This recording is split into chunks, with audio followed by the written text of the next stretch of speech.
Hello students, welcome back to Alice learning classes. तो आज हम क्या पढ़ने वाले हैं? आज हम देखो क्लास 9th का चैप्टर नंबर 6 जिसका नाम है लाइंस एंड एंगल्स वो पढ़ेंगे। बच्चों को क्या ज्योमेट्री नाम से डर लगता है? क्यों डर लगता है?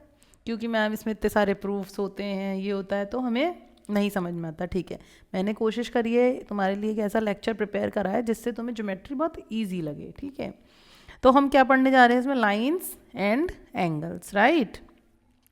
अब आपको ये पता होना चाहिए लाइंस क्या होती हैं और आपको ये भी पता होना चाहिए एंगल्स क्या होते हैं। ठीक है, तो विल डिस्कस द एजेंडा।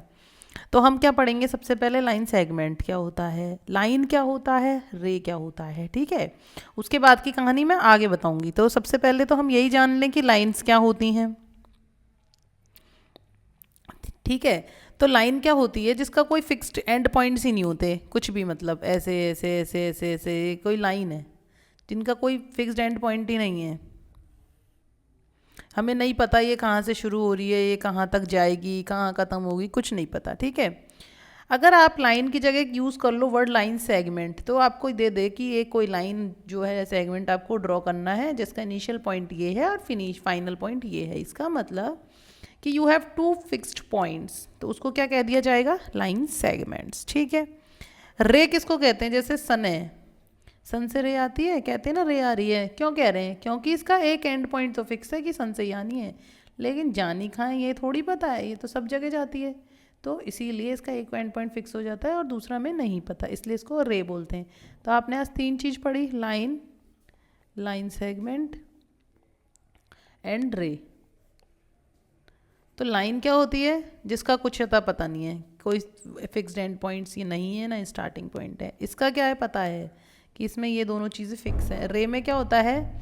सिर्फ एक उसका जो है ओरिजिन फिक्स है, लेकिन वो कहाँ जाएगी we don't know about it. तो तीनों चीज़ें क्लियर है। बट अच्छी बात बताऊँ, मैथ्स में हम वर्ड एक ही यूज़ करते हैं लाइन, दो तीनों का रिप्रेजेंटेशन अलग अलग है ऑल दो, but will use the same thing, right. जैसे लाइन सेगमेंट को कैसे दिखाओगे कि भई हमें पता है दोनों इसके फिक्स हैं।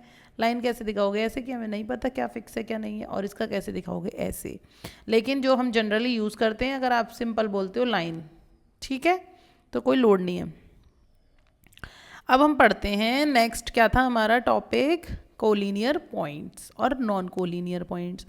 देखो, को यानी साथ में, यानी टुगेदर। लीनियर मतलब कि लीनियर किसके लिए यूज़ कर रहे हो आप? लाइन, लाइन से बना लीनियर। देखो, लाइन, लाइन शब्द से बना है लीनियर, तो हम क्या कह सकते हैं कि कोई ऐसा कुछ तो है। और आगे कह रहा है पॉइंट्स, यानी कि कुछ ऐसे पॉइंट्स जो एक ही लाइन में आते हो, तो उनको आप क्या कह देते हो? को लीनियर पॉइंट्स। Get it?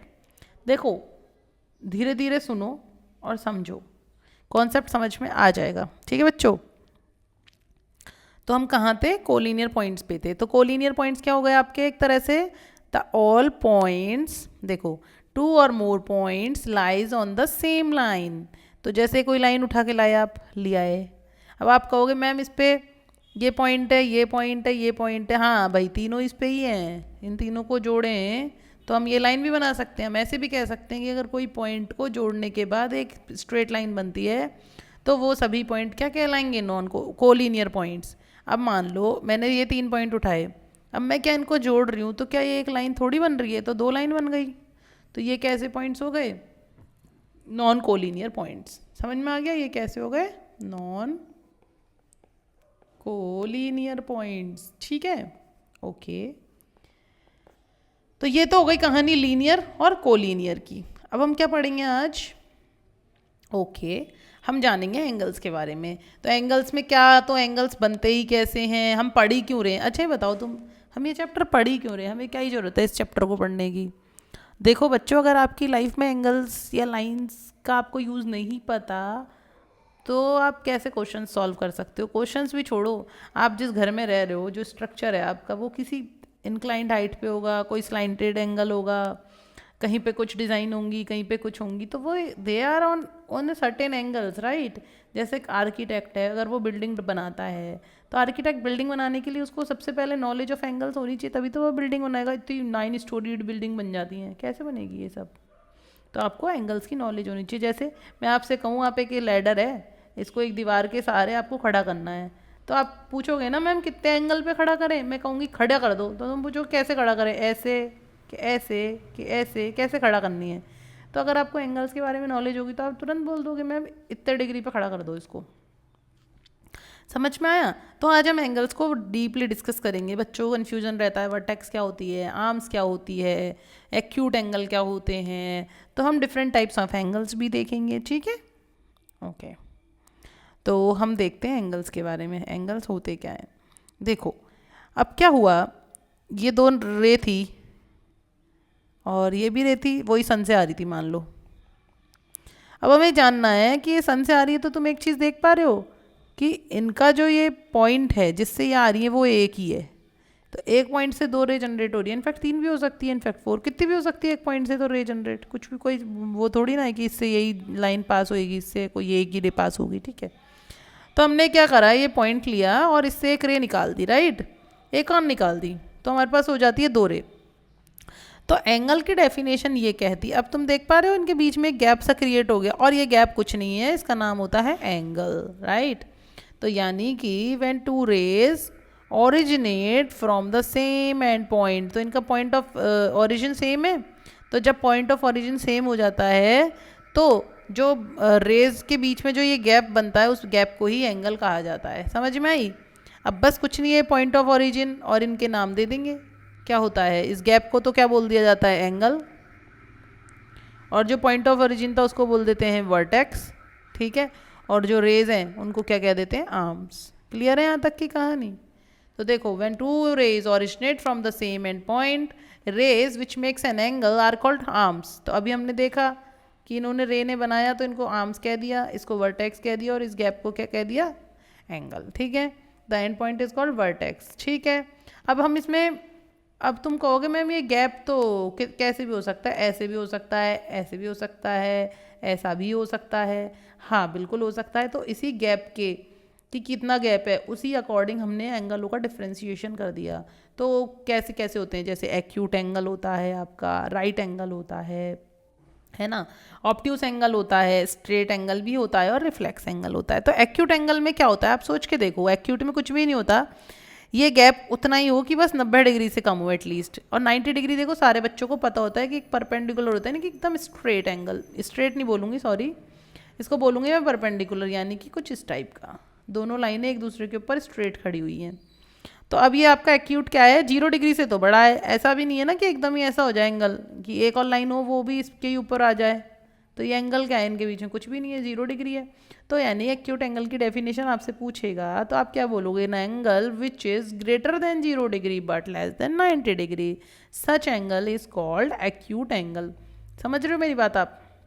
अगर आपसे पूछेगा व्हाट इज एक्यूट एंगल बच्चों, तो आप क्या बोलोगे, such angle which measures the angle which is greater than 0 degree but less than 90 degree। Clear?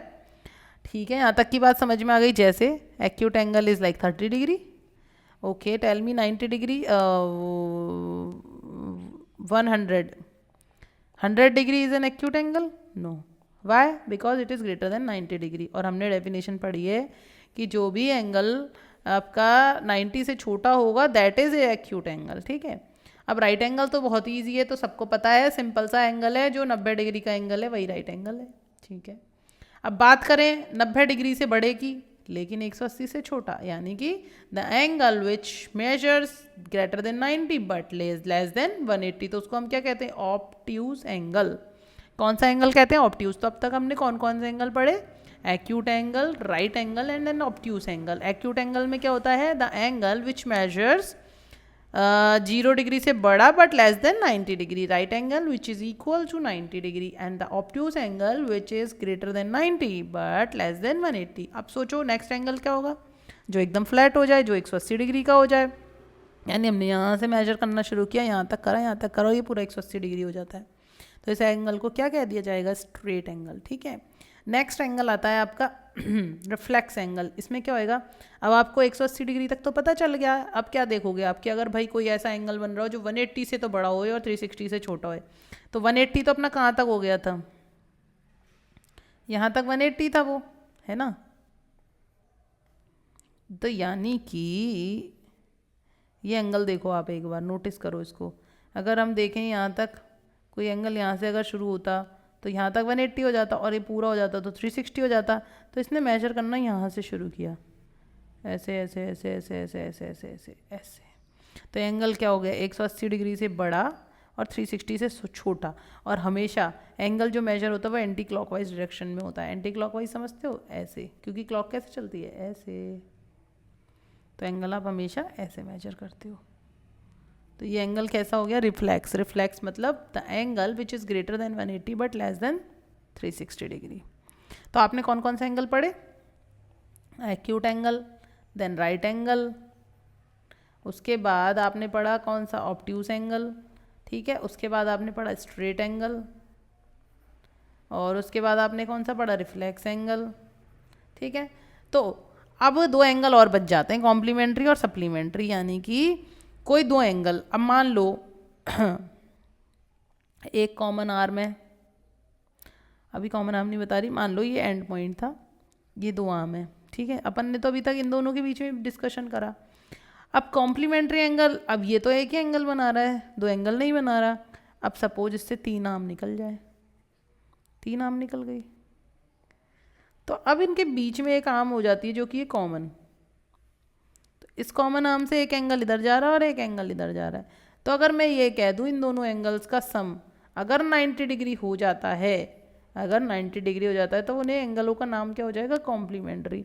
इसी तरह से एक ये कॉमन आर्म हो गई, एक एंगल ये बन गया, एक ये बन गया। तो इनकी वजह से जो एंगल क्रिएट हुए अगर उनका सम 180 हो गया तो क्या हो जाएगा, उनको बोल दिया जाएगा सप्लीमेंट्री एंगल्स। जैसे angle A O B plus angle B O C, angle A O B plus angle B O C अगर 180 डिग्री है तो उन्हें कैसा एंगल कहेंगे, सप्लीमेंट्री एंगल्स। कैसे एंगल कहेंगे, यानी कि किन्हीं भी दो एंगल्स का सम कितना आ जाए आपका, 180। जरूरी नहीं है कि कॉमन आर्म्स के थ्रू हो या नॉन कॉमन आर्म्स के थ्रू हो। अगर लेट सपोज इन दोनों एंगल्स का सम भी अगर 90 आ रहा है या 180 हो रहा है तो 90 आएगा तो कॉम्प्लीमेंट्री और 180 होएगा तो एंगल्स का जो सम है अगर 180 होएगा तो एंगल्स को क्या बोल देंगे हम, सप्लीमेंट्री, और 90 हुआ तो कप्लीमेंट्री, ठीक है। अब एक और एंगल आता है एडजासेंट एंगल। ये कौन सा एंगल होता है, अभी जो मैंने आपको ये बात बताई ना, ये वाली, कोई भी दो एंगल बन रहे हैं उनको आप एडजासेंट कब कहोगे, एडजासेंट का मतलब क्या होता है, अगल बगल। अगल बगल में होने के लिए, एंगल बनने के लिए कुछ तो चाहिए ना, तो एक आर्म चाहिएगी, तो ये आर्म ले ली और एक आर्म ये ले ली। तो इन दोनों की वजह से क्या बन रहा है, एक एंगल बन रहा है, इन दोनों एंगल बन रहे हैं। तो इनके बीच में एक क्या हो जाएगी, कॉमन वर्टेक्स हो जाएगी, एक क्या हो जाएगी, कॉमन आर्म हो जाएगी, ठीक है।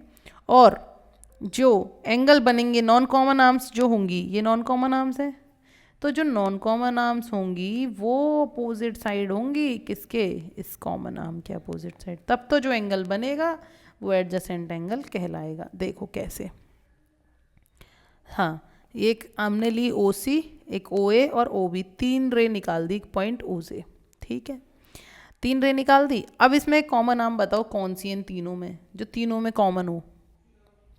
तीनों में कॉमन तो आर्म ओ बी है, और आर्म ओ बी की वजह से एक angle B O C create हो रहा है और एक angle A O B create हो रहा है, ठीक है। एंगल ए ओ सी बराबर क्या हो जाएगा, A O B plus B O C. Angle A O C बराबर क्या हो जाएगा आपका, angle A O B plus angle B O C. क्यों क्यों हो जाएगा, क्यों है बराबर, देखो ये क्या है इसका कॉमन वर्टेक्स, और ओ बी क्या है इसकी, एक कॉमन आर्म है। यहाँ तक क्लियर ही है, कोई दिक्कत नहीं है। अब नॉन कॉमन आर्म्स जो है हमने क्या पढ़ी थी, अपोजिट साइड्स होनी चाहिए कॉमन आर्म की, बिल्कुल अपोजिट साइड है। ओ सी और ओ ए क्या है, नॉन कॉमन आर्म्स है जो कि अपोजिट साइड है कॉमन आर्म के, ठीक है। अब एंगल कौन कौन से क्रिएट हो रहे हैं, एंगल कॉमन आर्म की वजह से बी ओ सी और एंगल बी ओ ए, बी ओ सी और बी ओ ए। तो मैंने अगर इनका सम करा तो ये क्या कहता है, sum of two adjacent angles so formed is always equal to the angle formed by the two non common arms. अब नॉन कॉमन आर्म कौन कौन सी थी, ओ सी और ओ, इनकी वजह से क्या एंगल बन रहा है, ए ओ सी। तो ये कहानी इतनी सी है कि जो कॉमन आर्म्स की वजह से जो एंगल बनेंगे उनका सम जो होगा वो एक नॉन कॉमन आर्म्स की वजह से जो एंगल बने उनके बराबर होगा। कैसे? देखो, ये एक बी ओ कॉमन आर्म थी, इसकी वजह से एंगल क्या क्या क्रिएट होंगे, बी ओ सी और बी ओ ए, बी ओ सी और बी ओ ए लिख लिया, और ये किसके बराबर हो जाएंगे, नॉन कॉमन आर्म्स की वजह से क्या बन रहा है, ए ओ सी। एक तो ये वाली बात अपने दिमाग में बिठा लो, ठीक है। बस यही मैंने आपको सप्लीमेंट्री और कॉम्प्लीमेंट्री में पढ़ाया था। अगर इन दोनों का सम 90 है तो ये कॉम्प्लीमेंट्री, इन दोनों का सम अगर 180 है तो ये सप्लीमेंट्री एंगल्स कहलाते हैं, ठीक है। अच्छा, अब आप मुझे ये बताओ, अगर मैं कहूँ क्या ये एंगल्स एडजेसेंट एंगल्स हैं। अब मैं कौन कौन से एंगल्स के बारे में बात कर रही हूँ वो इम्पोर्टेंट है, ठीक है। मैं बात कर रही हूँ एंगल ए बी, नहीं ए डी और बी, एक तो ये हुआ, और एक ले रही हूँ मैं एंगल बी डी सी। समझना आप बात को, ए डी बी एक एंगल तो आपका ये है, और एक एंगल मैंने लिया बी डी सी, ये पूरा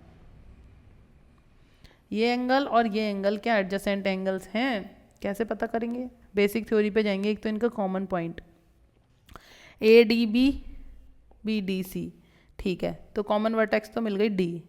अब बात करते हैं कॉमन आर्म की, तो इनके बीच की कॉमन आर्म क्या है, A B D, B D C, common arm है बी डी।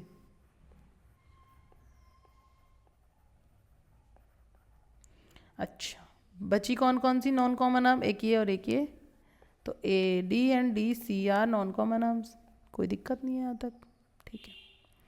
अब हमें चेक करना है क्या जो नॉन कॉमन आर्म्स हैं वो कॉमन आर्म्स के अपोजिट साइड्स हैं। बिल्कुल नहीं है भैया, ये तो एक साइड है, ख़त्म केस। इसलिए एंगल एडजेसेंट नहीं हो सकते। हमने रूल पढ़ा था कि जो कॉमन आर्म है, जो नॉन कॉमन आर्म्स है, they should be on the opposite side of the common arm. ये आपको ध्यान रखने वाली बात है। इसलिए बच्चे एडजेसेंट एंगल में कंफ्यूज हो जाते हैं, वो पता नहीं कर पाते कि एडजेसेंट एंगल है या नहीं। तो हम क्या कहें, अगर angle A B D is not adjacent to angle B D C, क्योंकि ये इसलिए नहीं है क्योंकि जो इनकी नॉन कॉमन आर्म्स हैं वो एक ही साइड पर हैं, अपोजिट साइड्स नहीं है, कॉमन आर्म की तरफ नहीं है। अब तुम अपोजिट और सेम साइड में कंफ्यूज तो नहीं हो रहे? देखो तुम कैसे बता रही हूँ मैं। एंगल जो ये लाइन है ए बी डी है, ये तुम देख रहे हो अकेली पड़ी हुई है, और ये दोनों एक तरफ आ रहे हैं, यानी कि इनके बीच में कोई ऑब्स्ट्रक्शन क्रिएट नहीं हो रहा ना। ये है कहानी, आई बात समझ में? तो ये हो गया आपका एडजेसेंट एंगल्स की कहानी। अब आगे देखते हैं क्या हो रहा है। अब हम पहुंचते हैं एक्सियम 6.1 पे। ये क्या कहती है? अगर ये कहती है इफ अ रे स्टैंड्स ऑन अ लाइन, अभी तक तो हम रे कहाँ से निकाल रहे थे, किसी पॉइंट से निकाल रहे थे, ध्यान देना इसमें। अब इसने कह दिया कि अगर रे कोई लाइन पे आके खड़ी हो जाए तो क्या होगा, तो कह रहा है कि सम ऑफ जो एडजेसेंट एंगल्स बनेंगे उनका सम 180 डिग्री हो जाएगा। यानी कि अगर मैं इसका उल्टा बोलने की कोशिश करूँ तो कैसे बोलूँगी, अगर कोई दो एडजेसेंट एंगल है उनका रे सम 180 डिग्री बनता है, तो वो जो रे है वो किस पे खड़ी हुई है, लाइन पे खड़ी हुई है। यानी कि देखो, पहले तो हम फिगर चूज़ करते हैं। जैसे हमने ये वाला फिगर लिया, एक ये लिया और एक ये लिया, है ना। अब आप ये वाला फिगर देखो, इसमें आपकी पहले सबसे पहले हम क्या ढूंढते हैं, कॉमन वर्टेक्स। तो कॉमन वर्टेक्स क्या मिली आपको, कॉमन वर्टेक्स मिल गई आपकी ओ। फिर आप ढूंढोगे कॉमन आर्म। पहले भाई एडजेसेंट एंगल की डेफिनेशन तो बनाओगे ना। कॉमन आर्म मिल गई, और नॉन कॉमन आर्म कौन सी हो गई आपकी, ओ बी और ओ ए, ठीक है। अब नॉन कॉमन आर्म पहली कंडीशन क्या है, कि पहली कंडीशन है भैया नॉन कॉमन आर्म जो है कॉमन आर्म की अपोजिट साइड होनी चाहिए। तो ये तो सेटिस्फाई कर रही है, सेटिस्फाई कर रही है, तो इनकी वजह से जो एंगल क्रिएट हो रहे हैं हम वो लिख लेते हैं ए O C and B O सी। आप हमेशा देखोगे कि जो आपके एंगल बनेंगे एडजेसेंट एंगल्स, उनमें हमेशा कॉमन आर्म के दो वो तो रहेंगे ही रहेंगे। ओ सी देखो दोनों में आ रहा है, और ए भी किसकी वजह से आ रहा है, नॉन कॉमन आर्म्स। तो ये दो एंगल आपने देखे, तो आपके पास क्या ए ओ सी की वैल्यू है, बिल्कुल है। बी ओ सी की है, बिल्कुल है। तो आपने क्या करा, इनका करा सम, कितना आ रहा है 90 डिग्री। यानी कि हमने तो ये पढ़ा था कि अगर कोई रे किस पे लाई करे, लाइन पे, तो पहली बात तो ये लाइन पे लाई नहीं कर रही है, स्टैंड कर रही है किसी पॉइंट पे यानी वर्टेक्स पे, तो हमारी एक्सियोम यहाँ पे फेल हो जाएगी। इसी वजह से जो हमारा सम ऑफ एंगल्स आया वो 90 डिग्री आया, ना कि 180। ठीक है, दूसरा देखते हैं, ये वाला देखते हैं डायग्राम। ये डायग्राम में अगर आप देखो तो आपकी कॉमन आर्म क्या हो गई, ओ सी, ओ सी। नॉन कॉमन क्या हो गई, ओ ए और ओ बी। अब मैं एंगल देखेंगे तो अपना एंगल जो बनेगा उसमें ओ सी तो आना ही आना है ना। तो एक ए ओ सी एक बी ओ सी, ये तो लिख सकते हो ए O C B O C. तो आपके पास एंगल ए ओ सी की वैल्यू भी है और एंगल बी ओ सी की भी है। तो ए ओ सी कितना है 60, बी ओ सी कितना है 80, और 60 और 80 140 डिग्री होता है। यानी कि अभी भी 180 डिग्री नहीं आया। इसका मतलब ये पता चला जो पॉइंट है वो ओ है, यानी कि जो एंगल से सब ओ पे बन रहे हैं। नेक्स्ट फिगर देखते हैं। अब इन्होंने क्या करा, एक लाइन ले ली, लाइन पे इन्होंने रे को खड़ा कर दिया। अब रे जो एंगल बना रही है इसमें कॉमन आर्म्स नोटिस कर लो पहले, क्या है ओ सी, नॉन कॉमन आर्म्स क्या हो गई ओ ए ओ बी। ठीक है, यहाँ तक तो कोई दिक्कत ही नहीं। अब हमें पता तो चल गया एंगल कुछ तो ये बनेंगे, या आप बिना देखे भी बता सकते हो। तो इतना तो समझ में आ गया, जो दो एंगल बन रहे हैं दोनों आपस में एडजेसेंट हैं। अब हमें सिर्फ इतना पता करना है, अगर इनका सम 180 डिग्री आ जाए तो हम ये कह पाएंगे कि ये जो एंगल्स हैं वो किसी लाइन पे जो हैं बन रहे हैं।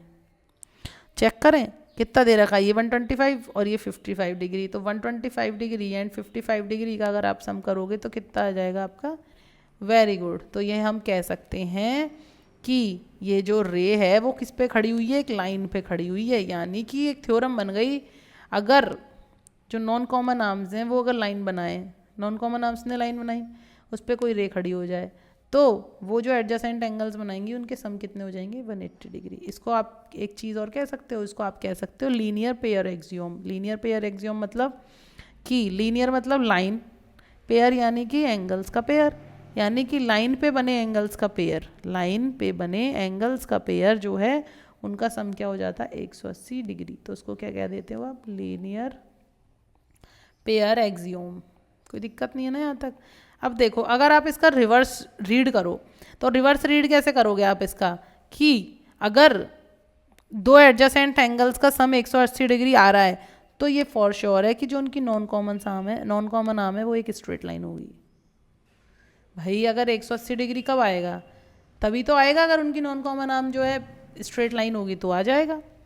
यही लिख रखा है एक्सियम 6.2 में, if sum of two adjacent angles is 180 degree, यानी इसका और इसका सम 180 डिग्री बन जाए तो हम ये कह पाएंगे कि वो जो उनकी नॉन कॉमन आर्म्स है वो एक लाइन बनाती हैं।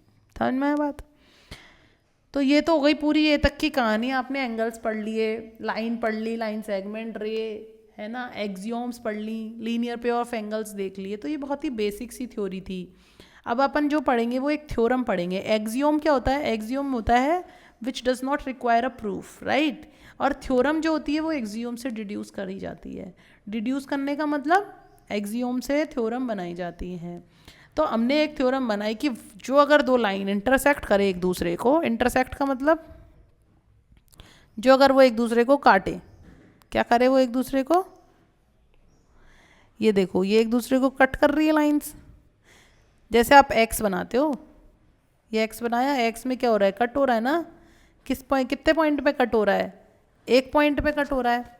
यानी कि अगर जितने पॉइंट पे वो कट होती है ना, तो आपको सिंपल सी कहानी है, वो यूँ कहता है कि ये भी पेयर वाली चलेगी। देखो इसमें हम जितने भी थ्योरम पढ़ेंगे पेयर में पढ़ेंगे। कैसे, वर्टिकली अपोजिट एंगल का पेयर, एक एंगल ये बनेगा एक एंगल ये बनेगा, तो ये वर्टिकली अपोजिट है। वर्टिकल अपोजिट मतलब ऐसे एक पेयर और बन रहा है, ये रहा। तो ये वाला पेयर और ये वाला पेयर बराबर, ये पेयर ये एंगल इस एंगल के बराबर, तो दो एंगल मिलके क्या कहलाते हैं, पेयर। इसलिए कहता है वर्टिकली अपोजिट एंगल्स जो हैं वो आपस में बराबर होंगे। तो यानी कि हम नाम ये वाला देखते हैं इस फिगर में, ए ओ सी एंगल, कौन कौन से एंगल बराबर होंगे, एंगल ए ओ डी बराबर एंगल बी ओ सी, और एक पेयर और क्या बन जाएगा, एंगल सी ओ डी बराबर एंगल बी ओ ए। कोई दिक्कत नहीं है। अब मैं तुमसे ये पूछ लूँ इसका प्रूफ करो ये कैसे बने, तो तुम कर पाओगे, क्यों नहीं कर पाओगे, कोई दिक्कत नहीं है, बिल्कुल आराम से कर सकते हैं। देखो कैसे करेंगे। अपन से पूछा इसने एंगल ए ओ डी बराबर एंगल बी ओ सी आपको प्रूफ करना है। अभी अभी हम क्या पढ़ के आ रहे हैं, अभी अभी हम पढ़ के आए हैं लीनियर पेयर एक्सियोम पढ़ी है एक, तो हमने एक हमने पढ़ी है एडजेसेंट एंगल वाली पे स्टोरी यानी एक्सियोम। तो हम इसमें लीनियर पेयर और एक्सियम लगा सकते हैं। देखो ध्यान से देखना, आप किसको देखोगे आप, अब आप देखोगे एंगल ए ओ, ये एंगल ए ओ डी, और देखेंगे हम किस में, डी ओ सी में। देखो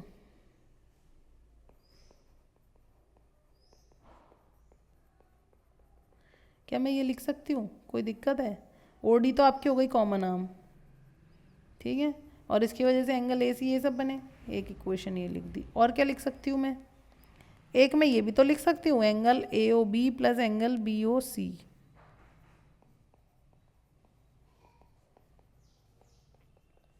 ये किस हिसाब से लिखना है वो आपको ये देखना है, आपको प्रूफ क्या करना है। तो आपको प्रूफ क्या करना है, ए ओ डी बराबर बी ओ सी प्रूफ करना है। तो ए ओ डी यहाँ से मिल सकता है, बी ओ सी यहाँ से मिल सकता है, लेकिन ये दोनों तो नहीं कट रहे, ठीक है। तो हम कुछ ऐसा स्टेटमेंट बनाएं कि ये दोनों कट जाएं, यानी कि अब हमारे पास बी ओ सी के साथ कैसा आना चाहिए पेयर में, डी ओ सी, बी ओ सी और डी ओ सी यहाँ से आ जाएगा। हम ये भी लिख सकते हैं ना, B O C plus D O C बराबर 180। क्यों लिख सकते हैं, ओ सी तो इनकी काम क्या हो गई, ओ सी इनकी हो गई common arm, non common arm C हो गई, तो वर्टिकल, तो ये जो लीनियर पेयर ऑफ एंगल्स कैसे होंगे, इनका सम 180 डिग्री आ जाएगा, बिल्कुल आ जाएगा। अब अगर आप देखो तो आपको क्या कट करना है, डी ओ सी हट जाएगा, तो ए ओ डी और बी ओ सी बराबर आ जाएंगे, तो ए O D B O C बराबर चाहिए। तो on taking equation 1 and equation 3, दोनों इक्वेशन ली तो आपको क्या पता चला कि भाई ये भी 180 डिग्री, ये भी 180 डिग्री है, तो ये आपस में बराबर हो जाएंगी। तो हम ऐसे लिख सकते हैं, O D plus D O C is equals to B O C plus D O C. तो ये एंगल से ये एंगल कैंसिल हो जाएगा। तो हमने क्या पाया, ए ओ डी बराबर क्या आ गया आपका, बी ओ सी। देखो इन क्वेश्चनों में सबसे ज़्यादा जरूरी है प्रूफ क्या करना है, उसको आपको लिखना पड़ेगा। तो हमने लिख दिया, what we need to proof is this. तो हमारे पास एंगल ए ओ डी और बी ओ सी को हमने बराबर प्रूफ कर दिया। अब क्या प्रूफ करना है, सी ओ डी बराबर B O A. C O D बराबर बी ओ ए कैसे आ सकता है, इन तीनों से तो नहीं आ सकता। हम ऐसा चूज करें जिसमें हमारे बी ओ ए आए और सी ओ डी आए। तो देखो बी ओ ए प्लस डी ओ ए है ना, और एक हम क्या ले लें,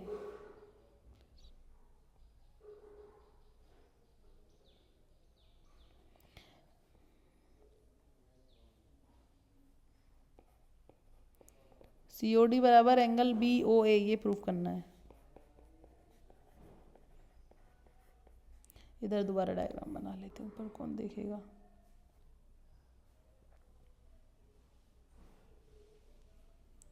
देखो ठीक है, ये ए बी सी डी। अब आपको क्या प्रूफ करना है, angle C O D is equal to angle B O A. C O D ये एंगल इसके बराबर प्रूफ करना है। तो आप ये सोचो आपको क्या चाहिए होगा और क्या कैंसिल हो जाए। अगर मैं ये वाले एंगल, ये वाला लूँ पेयर, ठीक है, तो एक ओ सी कॉमन आर्म है, इसकी वजह से ये बन रहे हैं, और ओ भी एक कॉमन आर्म अगर ले लें तो इसकी वजह से क्या बनेंगे, ये वाला। तो यानी आप देख पा रहे हो, हमें कुछ इस तरह से चूज करना है कि कोई कॉमन एंगल जो है कैंसिल आउट हो जाए। तो ये कॉमन एंगल आ रहा है, ये कैंसिल आउट हो जाएगा, तो बस ये और ये बच जाएगा, ठीक है। तो हम लेते हैं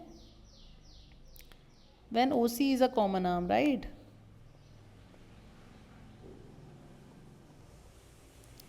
तो एंगल हम क्या लिख सकते हैं,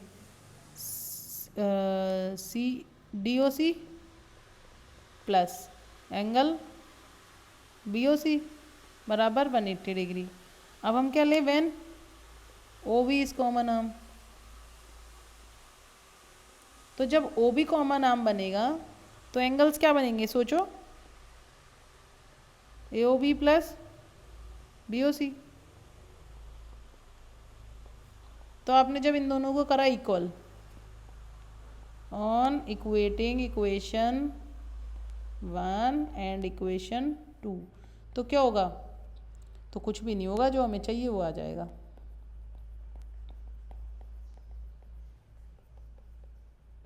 देखो बी ओ सी से बी ओ सी कैंसिल, तो एंगल डी ओ सी बराबर एंगल ए ओ बी आ गया, यही चाहिए था अपन को। चेक करें, देखो डी ओ सी बराबर ए ओ बी। हाँ, उससे कोई फ़र्क नहीं पड़ता, आप सी ओ डी भी लिख सकते हो इसको, या एंगल BOA लिख सकते हो, उससे कोई दिक्कत नहीं है। बीच का आपका पॉइंट ये गड़बड़ नहीं कर सकते आप, जिस पे एंगल बनता है वो पॉइंट बीच में आता है, ये तो आपको पता होगा। तो आपने ये वर्टिकली ये पेयर ऑफ अपोजिट एंगल्स को प्रूव कर दिया, ठीक है। तो इस क्लास में मैंने आपको इतना ही पढ़ाया। अब अगली क्लास में मैं आपके साथ एग्जांपल्स डिस्कस करूंगी और एक्सरसाइज 6.1 डिस्कस करूंगी और इन कॉन्सेप्ट्स को एक बार रिवाइज करा दूंगी, ताकि आपको जो भी कन्फ्यूजन अगर हुआ हो गए, आप क्लास देखोगे उसके बाद आपको कुछ कन्फ्यूजन्स होंगे तो वो दूसरी क्लास में आपके क्लियर हो जाएंगे। Thank you, bye bye.